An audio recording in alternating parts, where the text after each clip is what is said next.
Alrighty, so good evening, everyone, and thank you for joining us this Friday evening for another update on the wildfire situation in the N.W.T.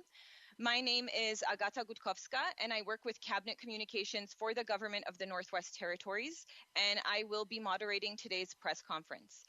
Before we get started, just a reminder to please keep your cameras off if you are not on our panel, and mute your microphones until it is your turn to ask a question. Also, because we do have a lot of Southern media on the call, I've put together a list of acronyms for you guys. Here at Government, we love to use acronyms, and yesterday I realized they were thrown around a lot, and some of you may not actually know what they mean. So in the chat here, I am going to throw these in here just to help you if you need it. Okay. So today we will start with remarks from Shane Thompson, Minister of Environment and Climate Change and Municipal and Community Affairs. Then we will receive a fire update from Mike Westwick, Information Officer for ECC. This will be followed by remarks from Mayor Alty. She will then ask Fire Chief Nelson Johnson to provide an update. Lastly, Imran Khan, CFO of Northwest Tel, will make remarks. And after that, we will move to the media QA portion where reporters will be able to ask questions. And similar to yesterday, exactly like yesterday, priority will be given to Northern outlets. Like I said yesterday, Northern outlets, you guys are on the ground, you're part of the community, and you relay information to the public. The public relies on you, and so we really want you to have the opportunity to ask questions first. So Northern outlets, you will get one question, an opportunity to ask one question and one follow-up. And after we're done with that, we will move to Southern outlets where you guys will get a chance to ask one question. I won't be able to get to all of you, but I will ask you to raise your hands, and I will, pick and choose. I will try to go for whoever's first. And we'll go through that until 8 o'clock. And I am cutting this off at exactly, by 8 o'clock, we need to be off the call because our panel needs to resume working. All right. So on the panel today, we have Minister Shane Thompson. We have Mike Westwick, Wildfire Information Officer for ECC. We have Jennifer Young, Emergency Management Organization Information Officer for MACA. We have Richard Francoeur, Chief Warrant Officer, Air Operations Coordinator, Ian Legari, EMO Operations, Lori Fife, EMO Logistics and Planning, Chief Warrant Officer, I already said Chief Warrant Officer, Richard Francoeur, Kimberly Rouse, CEO of Northwest Territories Health and Social Services Authority, Jeffrey Edison, Acting ADM for Regional Operations at the Department of Infrastructure, Bill McKay, Deputy Minister of Finance, Constable Matt Halstead, RCMP, Imran Khan, CFO of Northwest Tel, Corey Strang, CEO and President of NTPC, and City of Yellowknife, we have Mayor Rebecca Alty and Fire Chief Nelson Johnson. And also, I know this is a lot of names, and I am throwing this in the chat as well. So you'll have the names and the titles of our panelists in the chat. Okay. So with that, I'd like to turn it over to Minister Thompson for opening remarks. Thank you, Aggie. Good evening, everyone, and thank you for joining us today. Tremendous work is ongoing to protect communities from wildfire and support evacuees from multiple regions today. To protect Yellowknife and the Chief Drag East Territory, the team has been able to slow the progression of the wildfire advancing from the west to attack it from the air thanks to increased visibility in the area. The same goes for the fire burning across the Ingham Trail, slowing down progression to the south. In addition to the air attack, crews are also working as hard as possible on the ground to create large fire breaks between the city and the fire approaching from the west. More than 300 personnel working these fires. It's one of the largest mobilization we've ever seen in the Northwest Territories. In the South Slave, there is some positive news out of Hay River, where crews have been supported by more favorable weather conditions of late. All patients and long-term care residents have been successfully moved out of the town, and officials have confirmed there are no planned evacuation flights today. Near Fort Smith, where multiple agencies are fighting under a unified command, the wildfire threatening the community has seen little growth recently as more favorable weather moves in. Crews have also done a tremendous amount of work to create multiple fire breaks in the area. In Kikisa, where an evacuation order was issued yesterday, military personnel has been called in to support the firefighting efforts for the fire that is threatening the community primary evacuation route. Crews continue to work on wildfire burning southeast of Jean Marie River, where efforts have been supported by scattered rain. In Fort Smith, our team continues to work hand in hand with Parks Canada and the Alberta Wildfire to protect Fort Smith and Salt River First Nation. Our best estimate indicates that we have evacuated over 19,000 people from Yellowknife in less than 48 hours. From yesterday's infrastructure travel counter, we saw over 5,000 vehicles leave Yellowknife. 3,800 were airlifted and over 15,000 traveled by road. Those remaining roughly 1,000 essential staff in the city and area. This is an amazing achievement to evacuate so many people safely. We have sent individuals to Calgary, and now we're sending evacuees to Manitoba. Despite some of the positive developments, I must stress these situations can change quickly, and the wildfire situation remains critical in the Northwest Territories.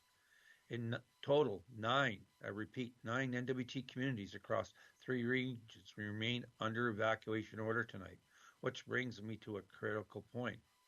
I want to be very clear about the dangers associated with staying in the communities where evacuation orders have been issued. You endanger yourself and others by staying in an evacuated community. While we have successfully evacuated thousands of Yellowknife residents by road and air, we know that some are still choosing to shelter in place in their homes. This is not the best option. The evacuation center at the multiplex is no longer operational due to the lack of intake. And as the fire moves close to the city, the air quality will continue to worsen. As more first responders evacuate themselves, it becomes even more dangerous for residents who are choosing to stay. If you're still in Yellowknife and you are not essential to the emergency response, please evacuate. Arrange to drive out or go to Sir John Franklin School to get on a flight out of the city. It is a real possibility the highways and the airport could be compromised by this wildfire, so please get out now. Once again, my heart goes out to everyone affected by these evacuations. Our government is doing everything it can to ensure your safety, to protect your community, and to support you while you are away from your home. This is a heartbreaking chapter in territorial history, but we will endure. If there's a silver lining to all of this, it is that everybody has stood up to this task. I'm inspired by the incredible efforts undertaken by everybody to successfully evacuate thousands and thousands of residents in a matter of days and provide care for them during this challenging time. Northerners are always looked out for one another. And finally, I must acknowledge the incredible work that the fire crews, emergency responses, and essential workers are doing to protect our community and residents from this real threat. As well, I'd like to thank the military for their work and their support in this. They are working very hard for us while separating from their loved ones who have been evacuated. Please know how profoundly grateful we are for your sacrifice. You are all heroes, especially in my heart. Thank you, and please stay safe. I will now ask Mike Westwick to provide us with an update. Thank you.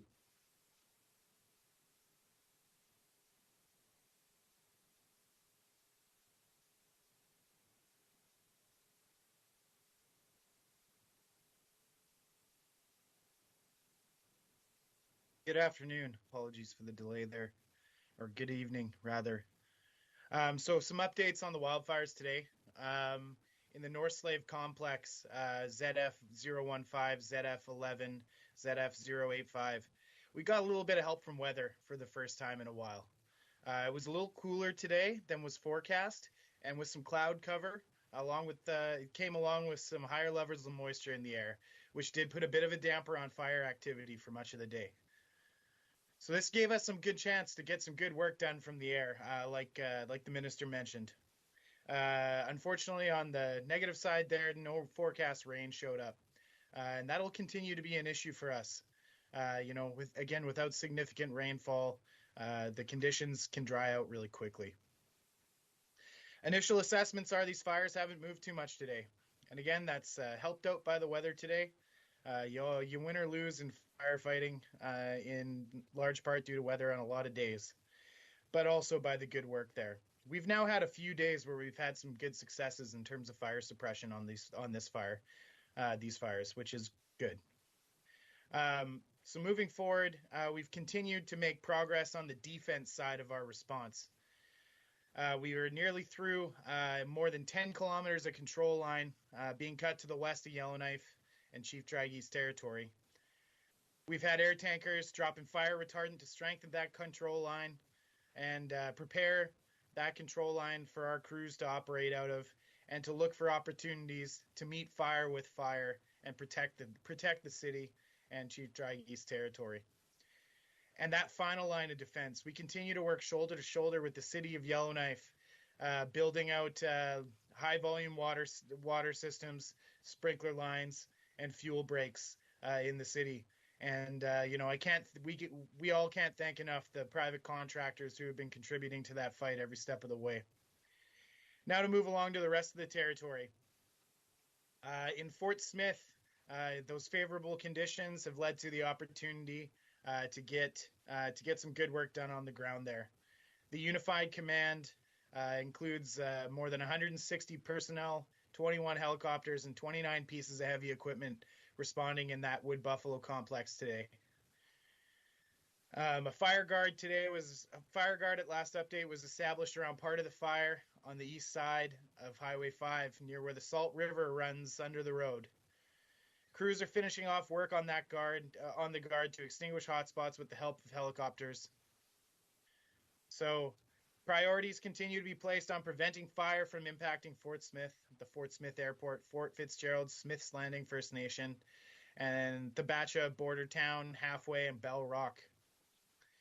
The Unified Command continues to look at and examine opportunities for strategic micro-ignitions efforts near Highway 5 to gently move that fire towards the pavement. And that's a big step in terms of protecting Fort Smith from fire that is just 4 kilometers away. Moving to Hay River and Kikiza. Again, we've seen some favorable weather in that area. The fire remains about 10 kilometers south of Hay River and about 14 kilometers away from Kikiza. There's still a lot of work ahead, though. And heavy equipment spent yesterday working along the east side of the Hay River, across from Paradise Gardens, to reduce the risk in that area. Aircraft were able to fly, and they continued to work the fire from the air. And once again, another community partner, the town of Hay River there, was completing some important fire smarting work alongside the Katladeche First Nation as well. Important partners in battling these blazes.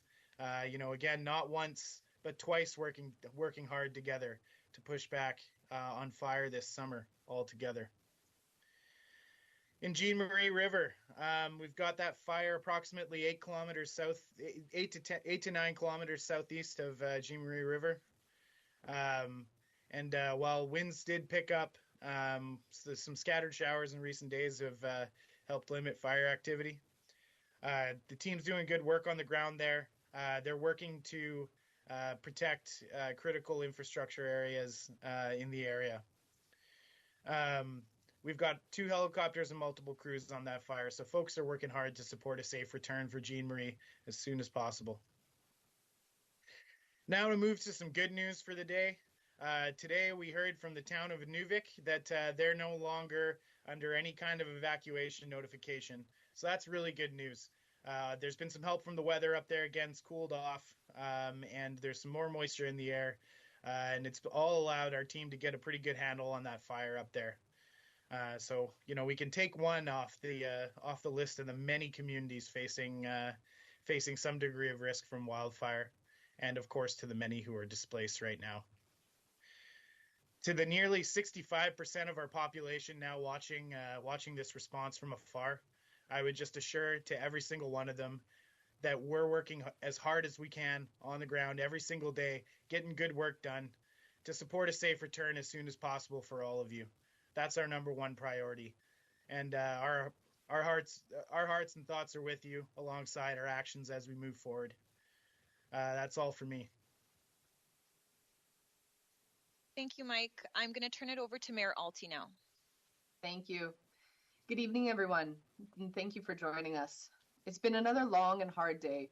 Whether you're a Yellowknifer who is on the road today, or flying, or waiting to settle into an evacuation center, or you're a contractor who has continued to work day and night on the fire breaks and sprinklers, or an employee helping residents evacuate or in the emergency operations.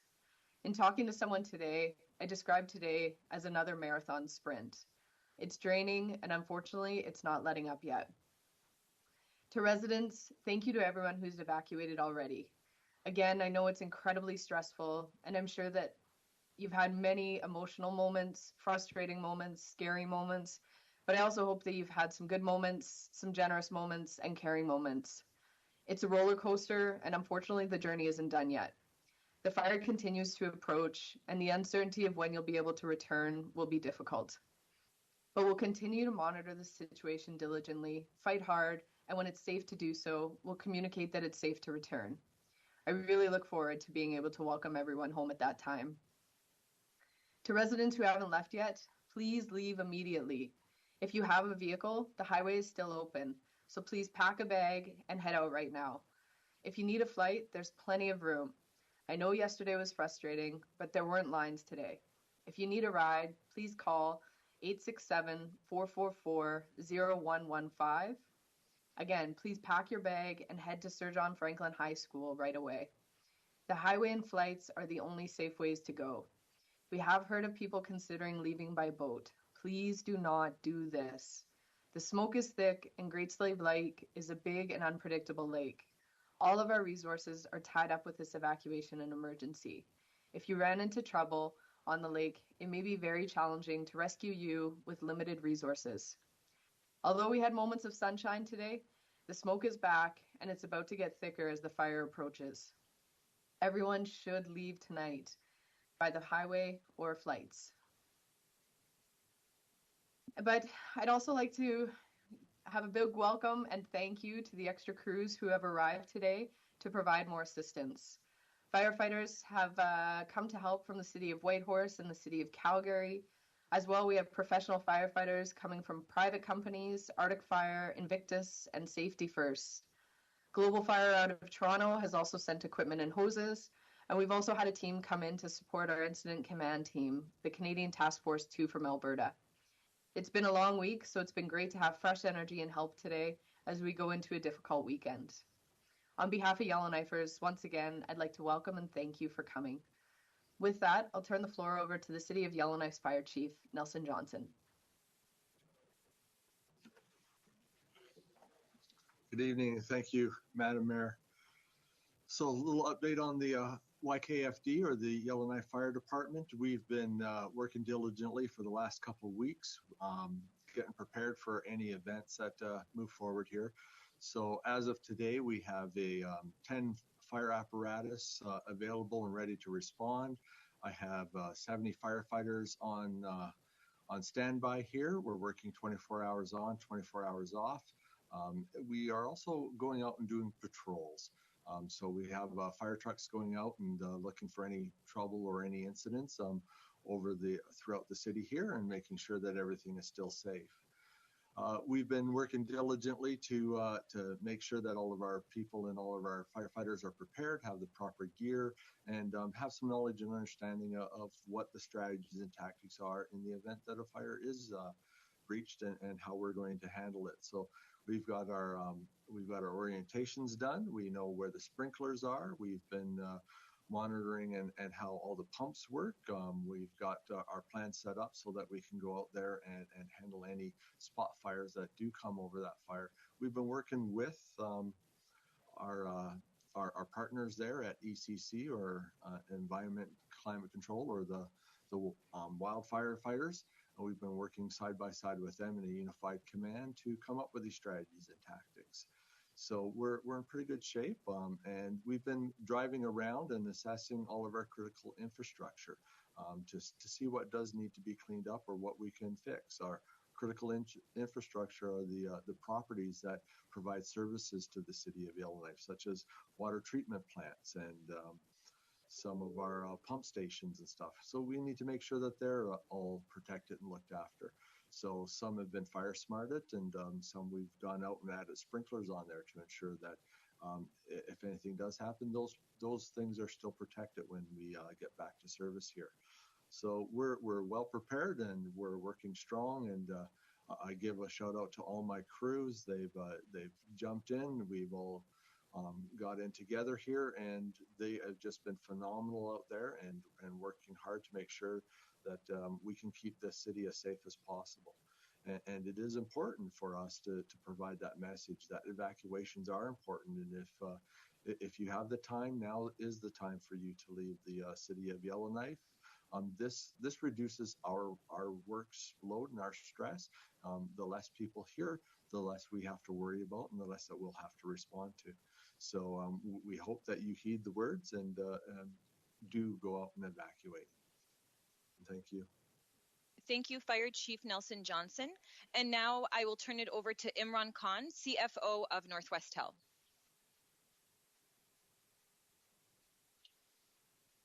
Thank you, everybody, and good evening. Thank you for having me. Northwest Health is pleased to announce that internet, phone, and cellular services has been restored in the communities of Enterprise, Fort Resolution, Fort Smith, and Hay River, and as well as High Level in Alberta. Temporary repairs are in place, and we continue to work to restore the remaining communities. We want to thank the technicians who have worked in very difficult conditions to complete this important work. Additionally, wildfire activities continue along the Mackenzie Valley Fiber Link, and the area remains inaccessible to work crews. Telecommunication services in the Beaufort Delta region remain available but congested.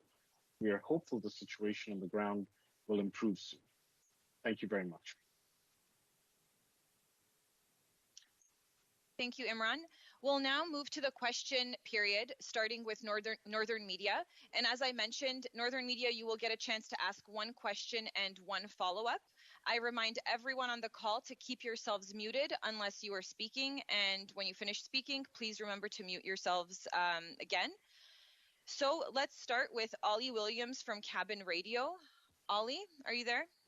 Yeah, thank you very much, Aggie. Thank you for your continued hard work. Thank you to everybody working so hard. A question for anyone prepared to answer it. The tone of this press conference feels significantly more positive than any of those held earlier this week. Do you consider that the evacuation yesterday was a success and that it's been turned around, the situation, somewhat from earlier in the week? Thanks, Ollie. I'll throw this to Minister Thompson. Yeah, I'll start, and I think maybe Mayor Alty would like to add to it. Yeah, the tone's a little bit better, but I have to say the work that is being done in the evacuation by the team has been amazing. Like, if you look at it, we've got 19,000 people removed out of the city. Only, yes, we had 15,000 by road, but over 3,800 people by air. So very successful. I mean, are we there yet? No, but we're still doing a great job. And I have to give my shout out to the team of the Territorial Emergency Management Organization. The work that they've been doing is amazing. But I also have to thank the City of Yellowknife, the fire department, the people that are volunteering, the businesses, and ECC, the firefighters. I mean, Mother Nature gave us a nice turn for the weather. It made it better, but it's good news, but it's good news across the Northwest Territories. We're starting to see some traction, some better results. But the thing is that we realize that can all change at a drop of a hat. So am I better, happier? I'm more optimistic today than I was yesterday. And it wasn't that we weren't planning and working hard. It's just that it was a daunting task in front of us. And I have to, again, thank the team that have been able to get 22 flights out of here. That there speaks volumes, and I have to thank them for that. Thank you. Mayor Alty? Thank you. Yeah, I think the evacuation has been a huge success, and a big thanks to all staff and the municipal level, the federal level, the territorial level, the private contractors, the residents who've come out to volunteer. So it's really that team effort, making sure that it all goes smoothly. There's always kinks and everything, but we've managed to basically evacuate the whole city by now. The weekend will be challenging, but knowing that residents are safe is a huge relief and a weight off to the shoulders. And now the teams can really focus on fighting the fire, because the winds today were gusting, and so it could be drawing closer. Thank you. Mike, do you want to jump in here? Yeah, just from the wildfire team's perspective, I would say that, for the first time in a while, we got a little bit of help from weather. Having it be a little bit cooler, a little bit more overcast, had a little bit more moisture in the air, and plus a couple of days of good suppression work from the air means that this fire hasn't progressed all that much in the past couple of days, and that's big because the reality is that the way that the fire was progressing and what we were looking at in terms of weather suggested that this fire could be much closer right now if we didn't have those successful days of suppression and a little bit of help from weather. So certainly we're feeling a little bit better, but I do have to put a bit of a damper on the good mood, so to speak, because the latest forecasts are showing that we're looking at west winds, hot temperatures, no rain come Sunday. Once again, lower levels of moisture there. So it's a marathon. It's not a sprint. This whole thing, we're dealing with a very big fire, and a couple good days does not mean we're out of the woods at all, so to speak. We still got a long way to go here. A lot of important work to do on the ground, but certainly if I'm sounding a little more positive, it's because we had some good days and some help here. Thanks very much, Mike. Ollie, do you have a follow-up question? Yeah, for the mayor of Yellowknife, the RCMP reported a suspected arson attempt on Dejo Boulevard, essentially behind the lines of most of Yellowknife's defenses this morning. How does that make you feel? I have no words. I can't fathom how somebody could possibly consider doing that, putting the whole community at risk. It happened last night, and it happened, there were 2 attempts earlier this week. There's no words for that type of behavior, and appreciate the RCMP's work to try to track the person down. And we'll continue doing the patrols and to make sure that everything's going smooth, both from the fire department's perspective, but the RCMP are also doing a lot of patrols. I was out for a drive today and walked to work this morning, and the RCMP are out in full force. So here's to hoping whoever that was is on a flight and out of here. There's nothing more you can say on that awful behavior. Thank you, Mayor. All right, moving along to Nellie at La Quilon. Hi, Nellie. Hello, do you hear me? Yep. Okay, so I have one question about the number of people who may still be in Yellowknife. Is the city or the RCMP have an idea of how many people who are not evacuated yet, and if there is still plan for these people to evacuate tomorrow? I'm actually going to throw this question to Jennifer's team in the boardroom. Jennifer? Yeah, thank you for the question. We estimate, based on the numbers that the minister provided in his statement, we estimate that there's about 2,600 residents left in the city of Yellowknife. Of that 2,600, we do estimate that there might be about 1,000 essential workers left, so that would leave about 1,600 non-essential workers that we're still encouraging to leave on the flights that are available throughout the evening to head out to Manitoba. Thank you. Thank you. Do you have a follow-up? Yes, regarding the essential worker, I would like to know if the situation is getting worse. What is the plan for evacuating all the essential workers who are still in Yellowknife?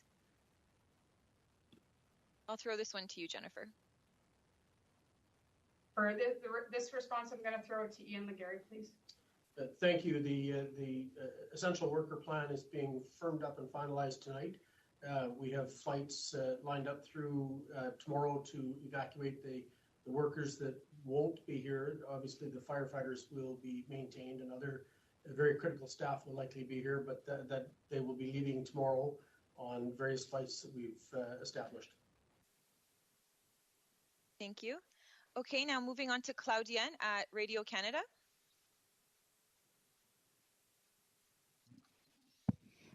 Yes, hello. This would be for somebody from healthcare. We would like to know if there is a registry of where each patient was sent. There are some concerns online that some family members, family don't know where exactly they've been evacuated to. So wondering what kind of registry was put in place. Kimberly, go ahead. Yeah, thanks for the question. So for our long-term care clients that were evacuated to various sites in Alberta earlier this week, there were case managers that were assigned and have reached out to individual families to be in contact, let them know the exact details of the location of their families, and to remain as an ongoing point of contact for any questions. I believe Avens, which is one of the long-term care facilities here in Yellowknife, they undertook their own independent evacuation and have been in contact directly with families as well regarding the location and have provided information for contact for further follow-up. For the transfer of inpatients, that is underway as I sit here. Once the patients are received in BC and dispersed to various facilities, they will be reaching out to contact families of those patients to be able to allow them to get in further contact. And NTHSSA will be working in the coming day or so in standing up a point of contact for the public to be able to make inquiries on the whereabouts or if they have any other questions that they need to ask us about the patients who've been sent out to various locations in BC and Alberta. We're going to be working on that as soon as we get through the logistical feat of the actual inpatient evacuation that's currently underway. And we recognize that there's a high need for information among families and the public who know people that have been sent out. And we just ask for your patience as we continue to work on making sure that we have the best access to that available to you. Thanks very much. Claudienne, do you have a follow-up? Yes, so another question here about when do we know when flights might be heading towards Winnipeg? How many flights would be heading to Winnipeg? How many people, if that's all been already decided at this point? Jennifer? I'll start off and then I'll pass it to Ian for more details. Our next set of flights that are leaving Yellowknife are headed to Winnipeg because the capacity in Calgary had reached its limit of 5,000. And for the rest of the details, I'll pass it on to Ian to respond to. I'm going to further pass it on to Rick because he has better details. Sorry. Thanks. Chief Warrant Officer Richard Francoeur. For now, there's... en français. OK, désolé, madame. Pour le moment, il y a un Hercule qui attend sur l'aéroport pour avoir des passagers. Donc, l'avion, elle attend en ce moment pour que le monde se rende à la place pour aller s'enregistrer avant et après ça, se faire diriger à l'aéroport. Et elle est en attente jusqu'à temps qu'il y ait assez de monde dedans pour qu'elle puisse partir pour le Manitoba à Winnipeg. Après ça, on a un deuxième avion plus tard qui va être en attente aussi pour avoir des individus pour embarquer sur cet avion-là aussi pour direction Winnipeg. Donc, en ce moment, il n'y a personne qui est parti pour Winnipeg. Thanks for that, Rick. Can I actually get you, and I apologize, but can I get you to repeat that but in English for our English-speaking reporters as well? Yeah. Right now on the tarmac, there is a Hercules from the Royal Canadian Air Force that's waiting for passengers. There are some there now, but I encourage the people to go register ASAP at the school, and then afterwards we'll be bused to the airport to get on that plane. The plane is waiting. We'll be waiting for a couple hours to get enough people to leave to go to Manitoba. And then afterwards, we'll have a plane from Canadian North that will be waiting as well, and then so forth. And then afterwards, we'll keep going during the night to bring passengers into Winnipeg. And right now, there has been no passengers that's left Yellowknife to go to that destination. Thanks very much. And I threw Rick's name and title in the chat here in both English and French. All right, moving along to CBC North, we have Guy on the line. Good evening. Can you hear me okay? Yep. Thanks for having me, and I can't imagine what the last few days have been like. I hope everyone up there is doing okay. I guess as a question for Mike, the past couple of days, the talk has been that the fire could reach the outskirts of Yellowknife by this weekend, but we've heard tonight that the fire hasn't really progressed very much over the past couple of days. So I just want to ask, what's your current outlook then? How many kilometers northwest of the community as of now is the fire? And as of now, do you still believe it will reach the outskirts of Yellowknife this weekend? And if not, what is your latest outlook on that? Mike? Thanks for the question, Guy, and good to see your name up here again with CBC North. It's been a while. So in terms of how the fires progress, we're still looking at about 15 kilometers to the northwest of the city boundaries. Again, that's a little bit of help with from weather and a little bit of good suppression work there. The risk has fallen that it would reach the city, but through this weekend, the outskirts of the city through this weekend. However, we got to remember we got a couple of tough days ahead still in terms of winds. Tomorrow we got west-northwest winds that are expected to gust up to 50 kilometers an hour. And again, the forecast for this evening shows Sunday switching from what was looking to be more of a southerly wind through most of the day to more of a direct westerly wind, which of course was what caused some of the most significant runs in that this fire's seen. So I'm not ready to over reassure on this front, but the risk has fallen just given the fact that time has passed and we've been successful in suppression and gotten a little bit of help from weather finally after just absolutely relentless days of hot, heavy winds, dry, no rain forecasts not coming to be. So that's kind of where we're standing right now. Hope that's helpful. Thanks, Okay, Mike. yeah. Guy, do you have a follow-up?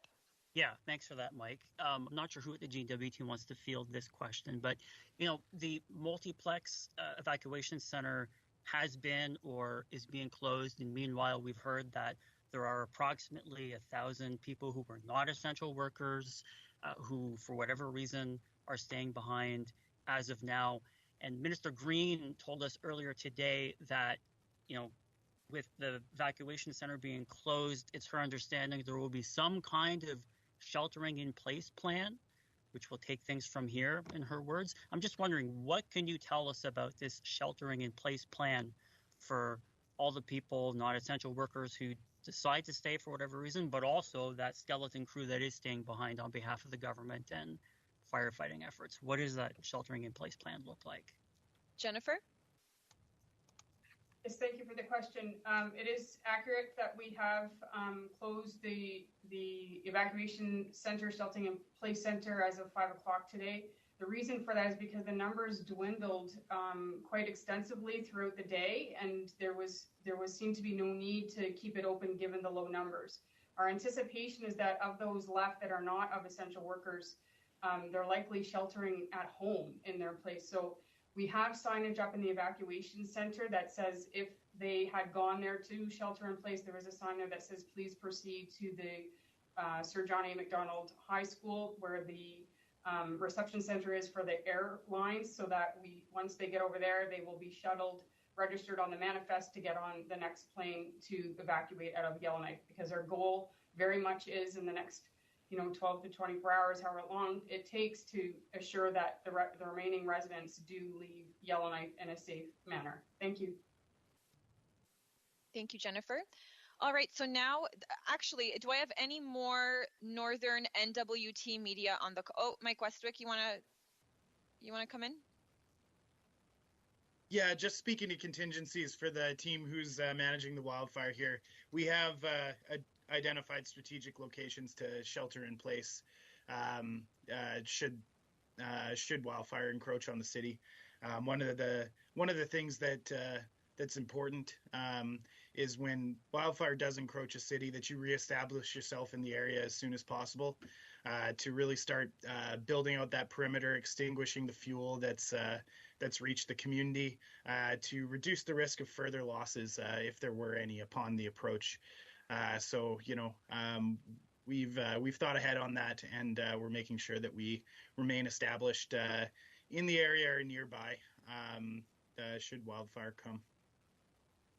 Okay, thanks, Mike. Is there any other N.W.T media on the line that I haven't called? Just raise your hand if you're N.W.T media and you haven't been called. All right, so I'm going to open it to Southern Media now, and I'm going to ask you guys if you have a question to raise your hand, and please remember to put your hand down once I call on you. So let's begin here. Carrie Tate, go ahead. Hi, thanks for taking my question.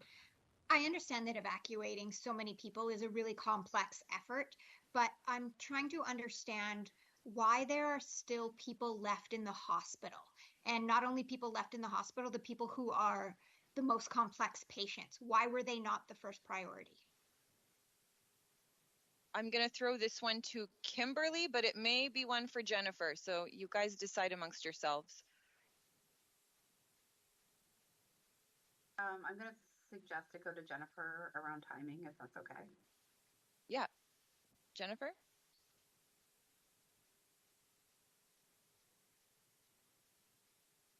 For that information, I'm going to throw it to Rick Franco, please. Okay, right now as we speak, the C-17 is on the ground working with the medical crew from Stanton to evacuate the last patients from the hospital. The reason being is because the aircraft had to get ready by Trenton to be able to come down here to sustain the intake of those patients. So that's what I can say about that. Thank you. Yeah. All right.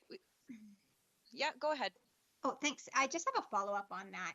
I understand that, okay, now you're working on getting them out. I'm wondering why this didn't happen perhaps before the official evacuation order, or at least organizing, getting those planes in Trenton ready, given that people are in the hospital are stuck. Okay, Jennifer? Or Rick, sorry. I can speak to it too if you'd like it. Yeah, we can. We'll let Kim go ahead and start, please. Yeah. Go ahead, Kim.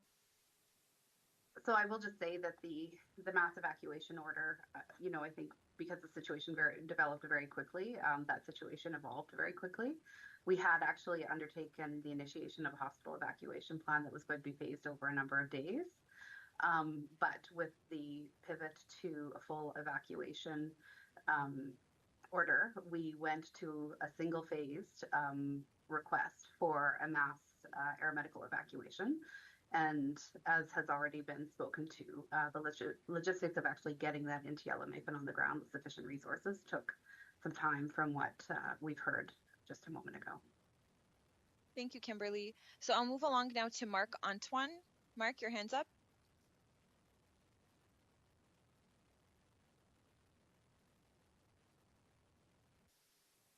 Hi, Marc. Can you hear me?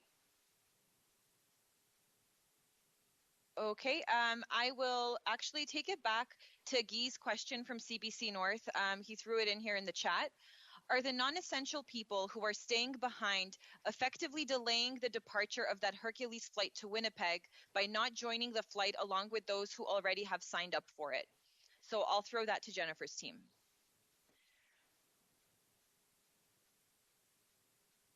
I'll pass that to Ian to answer that question, please. No, the HERC that's waiting today is for residents. It's not for the essential personnel. So their delayed departure, they're not delayed. The plan always was to bring them out on Saturday. Thank you. All right, so there's one hand up right now, and it belongs to Mark Antoine. Mark, if you can hear me, can you say your question, or I'm just going to lower your hand? All right. Northern Media, I'm going to go back to you, Ollie. Do you have a question?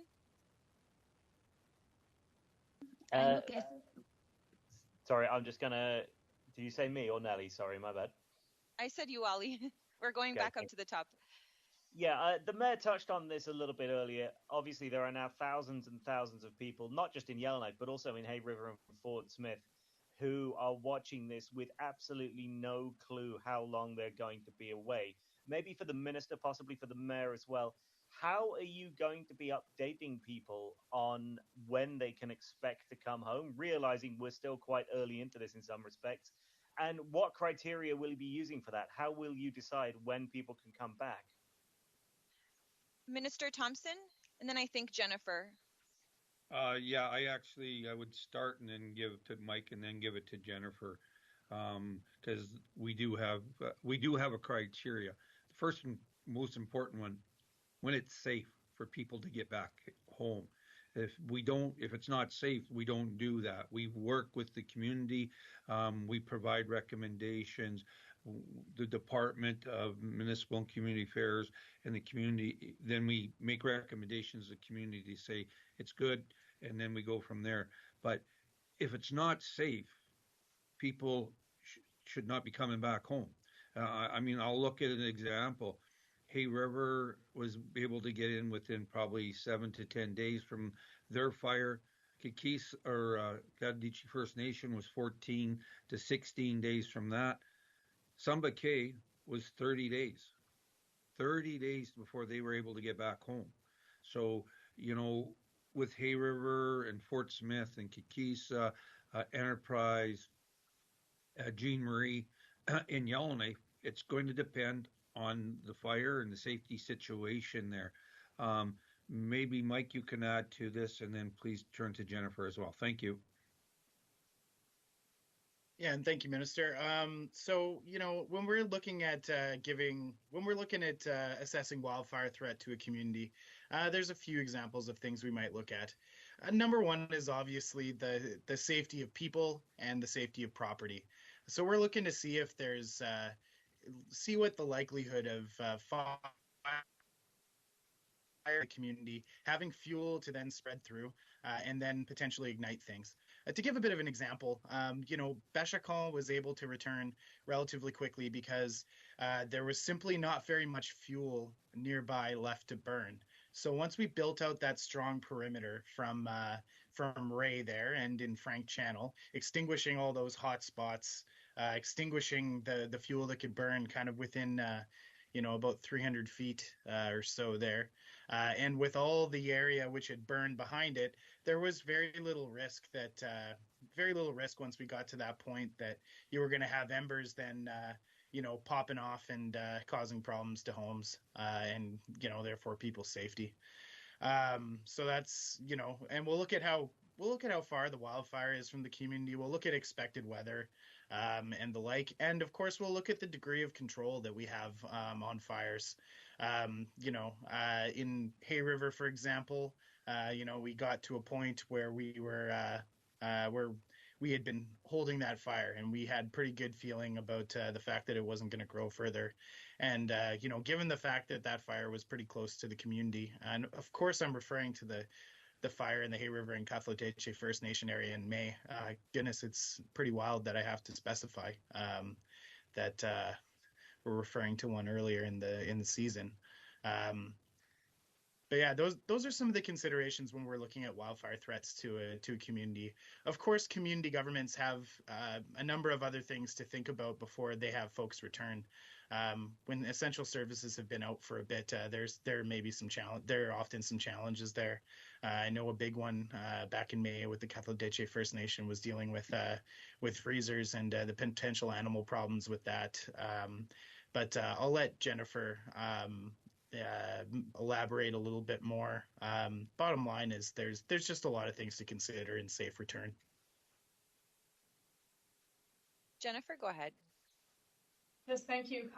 With the numbers having decreased quite a lot and significantly over the past 48 hours, we are starting to actively return our minds to re-entry planning. So that will be an active part of the EOC as we move forward and evacuations continue to lessen over the next couple of hours. Thank you. Thanks, Jennifer. All right, Nellie at La Quilante, do you have a question? Yes, I do. I would like to know, and I know Whitehorse in the Yukon send some help with 5 firefighters from the city. I would like to know if more help from the territory or provinces like firefighters are supposed to arrive to help to fight the fires in Yellowknife and in other areas in the Northwest Territories. Sure. Jennifer's team?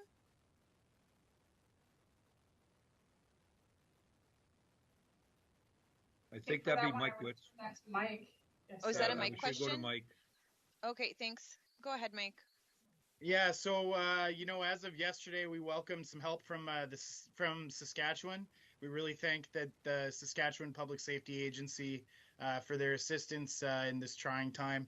We also have firefighters, which I know are being deployed soon from Ontario, and of course we continue to have additional support from a number of places, New Brunswick, Alberta, especially doing some really important work in the south of the territory there. That's and the Canadian Armed Forces. The amount of support that we've received is truly overwhelming. And we appreciate every single resource that these folks are sharing. Thanks, Mike. Claudiane, do you have a question at Radio Canada? Yes. Given some of the comments made by the healthcare representative there, we're just kind of wondering, could you tell us then how many exactly patients are still in Yellowknife or other communities? How much staff that requires as well to stay behind? Go ahead, Kimberly. Thanks. So right now, we're moving 39 patients, the inpatients via air medical evacuation, and those people will go to BC for then onward placement in various hospitals as BC decides. I will just say, though, over the course of the week, I'd like to, kind of emphasize that we have moved, I think, around 280 or 290 patients through various means. We started at the very beginning of the week, moving the folks that we had displaced by the Hay River evacuation. We had over 50 long-term care residents plus 11 supported living clients that were moved from Hay River to Yellowknife, and we stood up the temporary facility at Legacy Stanton. We then, over the next 2 days, undertook to move all of those folks out to various facilities throughout Alberta. We've also undertaken a transfer of a number of outpatients. Patients who were pregnant and nearing their due date were evacuated, as well as dialysis clients and some other various folks with medical conditions who required that evacuation. And this final phase has been our inpatients, where we've been collaborating with the partners at the EMO and the military around the availability of the resource to get them out. We've also been moving individuals through our own air ambulance program into various hospitals in Alberta through our normal referral channels. So hopefully that helps to lend a bit of clarity about the work that's been underway throughout the whole week around the movement of patients. It's been an absolutely incredible amount of work. We have amazing and dedicated staff who have really just given their everything this week to actually pull this off. It's been an incredibly logistically challenging undertaking. People have been working around the clock, literally, to be able to make this happen. So it's been really incredible. We do have staff here who are continuing to care for those patients and will do so until the evacuation flight is wheels up. And then we will be maintaining the emergency department capacity on an ongoing basis to be able to ensure access to emergency medical care for the essential service folks that are remaining in town and anyone else who requires emergency medical care. Thank you, Kimberly. Okay, we have 4 minutes left, and I want to get to one last question, and it's here in the chat from Mark. Just wondering why the remaining evacuation flights from Yellowknife will be directed to Winnipeg instead of Calgary. The numbers that we have from the city of Calgary say they're about 3,500 people on a minimum 5,000 capacity. Is it because the numbers of the city are not up to date? And I'll throw this to Jennifer. For the details of that answer, I'm going to throw it to Ian Legary, please. Yes, you're correct. It simply takes time to get those numbers updated properly, and that's why you're seeing a difference. Thank you, Ian. And thank you, everyone, for joining us today. Thank you to our panel, to the media for your questions. And media, if you do have further questions, please email the appropriate department. Or if you have questions for the ministers or the premier, please email press secretary at gov.nt.ca. And note that we are slower to respond than normal because of the current situation. We do plan on doing a conference again this weekend, likely tomorrow, but that has not been confirmed. So just check your inboxes for a media advisory that will come out tomorrow if we are doing one tomorrow. All right, thank you and take care.